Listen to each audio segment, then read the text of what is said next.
দেখতে পাচ্ছেন ভীষণ কোম্পানির একটি 32 ইঞ্চি টেলিভিশন। এটাতে সমস্যা হচ্ছে ডিসপ্লেতে কোনো পাওয়ার আসতেছে না, মানে ব্যাকলাইট সমস্যা। তো এটাতে সাউন্ড ঠিকঠাক হচ্ছে। তো আমি এখন টিভিটি অন করে নিচ্ছি। চালু হয়েছে কিন্তু ডিসপ্লেতে আলো আসতেছে না। তো এখন এটার ব্যাক সাইডের কভারটি খুলতে হবে।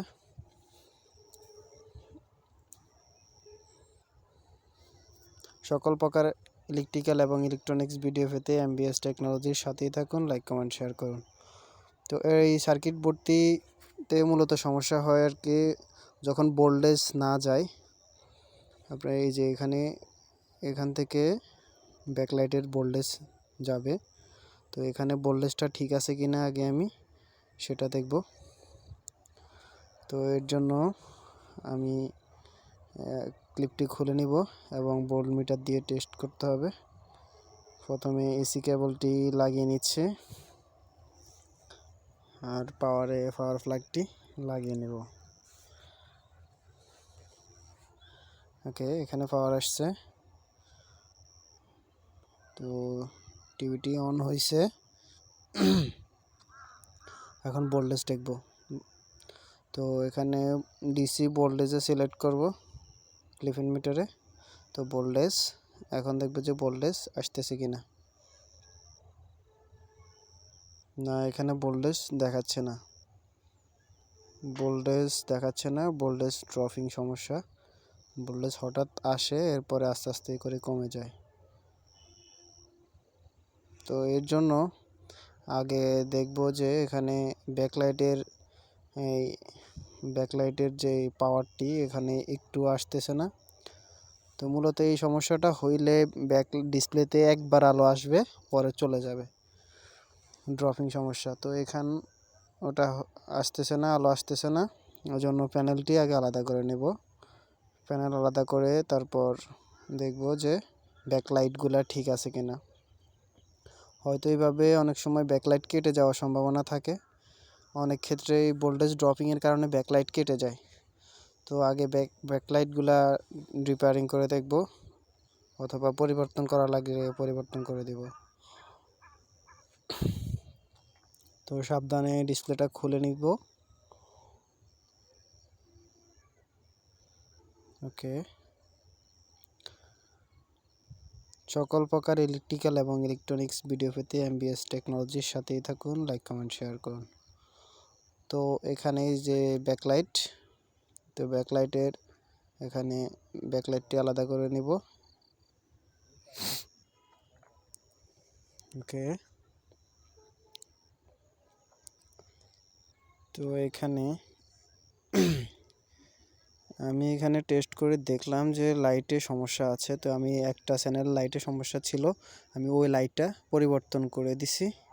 এই সমস্যা হলে এখানে ডায়োড অথবা রেকটিফায়ার থাকে, এগুলাতে সমস্যা হয়। ডায়োড রেকটিফায়ার আমি পরিবর্তন করে দেখছি, কিন্তু কোনো সমাধান হয় নাই। এবং ক্যাপাসিটরটা টেস্ট করে দেখলাম, ক্যাপাসিটরও ঠিক আছে। ডায়োড রেকটিফায়ার অথবা ক্যাপাসিটরের সমস্যার কারণে এই ভোল্টেজ আইসি থেকে ভোল্টেজ যায় না। তো আমি ভোল্টেজ আইসিটা এখন তো আর রিপেয়ারিং করা সম্ভব না, এই জন্য আলাদা বুস্টার সার্কিট এখানে ইউজ করব। তো এখান থেকে বুস্টার সার্কিট ইনপুট দিব। আমি এখানে আলাদা একটা সার্কিট বোর্ড লাগাবো। এটা হলো LED বুস্টার সার্কিট। এই সার্কিটটি লাগাবো এখানে। এটা ইনপুট 9 ভোল্ট থেকে 12 ভোল্ট বা 20 ভোল্ট পর্যন্ত ইনপুট পাওয়ার সাপ্লাই দেওয়া যায়। তো এখান থেকে 12 ভোল্ট ইনপুট দিব। এই যে এখানে আমি কানেকশন করছি এভাবে। এটা হচ্ছে 12 ভোল্ট ইনপুট লাইন, আর আউটপুট হবে অটো। তো কিভাবে কানেকশন করছি, এখানে এই 3টে টার্মিনাল এক করে দিতে হবে, কারণ এখানে সুইচিংয়ের কাজ আছে। আর এটা হচ্ছে গ্রাউন্ডের জায়গায় থাকবে। BCC লাইন এবং সুইচিং লাইন এক করে দিতে হবে। তো এখন 12 ভোল্ট ইনপুট দেওয়া হয়েছে।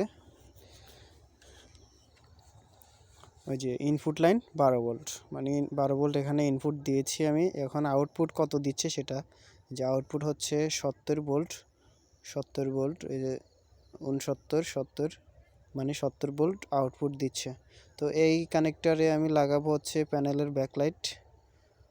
ওকে, আর ওখানে 12 ভোল্ট থেকে এটা সোল্ডারিং করে দিছি, এই 12 ভোল্ট থেকে, হ্যাঁ এই 12 ভোল্ট থেকে সোল্ডারিং করে দিছি। অনেক সময় এই 12 ভোল্ট থেকে সোল্ডারিং করলে হয় না, তো ইউএসবির যে লাইন, আমি ইউএসবির ওখানে 6 ভোল্ট 5 ভোল্ট ওখানে কিছু লাইন আছে, তো ওখানে লাইন ওখান থেকে দিলে হয়। 12 ভোল্টের যে অনেক বোর্ডে 12 ভোল্ট থাকে না, তো এই বোর্ডে আমার 12 ভোল্ট পাইতে অনেক কষ্ট হয়েছে। তো আমি এখন এখানে ইনপুট দিছি 12 ভোল্ট এবং আউটপুট দিয়েছি, ব্যাকলাইটের কানেকশনটি লাগিয়ে দিয়েছি এখানে। আর এটা হচ্ছে এই ক্যাপাসিটর থেকে 12 ভোল্ট। এখন পাওয়ার প্লাগটি লাগাবো এবং অন করব। ওকে, হ্যাঁ ব্যাকলাইটে আলো চলে আসছে। তো এখন ফিটিং করে নেব, যেহেতু আমাদের কাজটি মোটামুটি কমপ্লিট হয়েছে। এখন ফিটিং করে আবার ওপেন করে দেখব যে সম্পূর্ণ ঠিক হয়েছে কিনা। তো এখন ডিসপ্লেটি অন করে নিলাম। ওকে, আমার কাজটি সম্পূর্ণ ওকে। এতক্ষণ ভিডিওটি দেখার জন্য অসংখ্য ধন্যবাদ।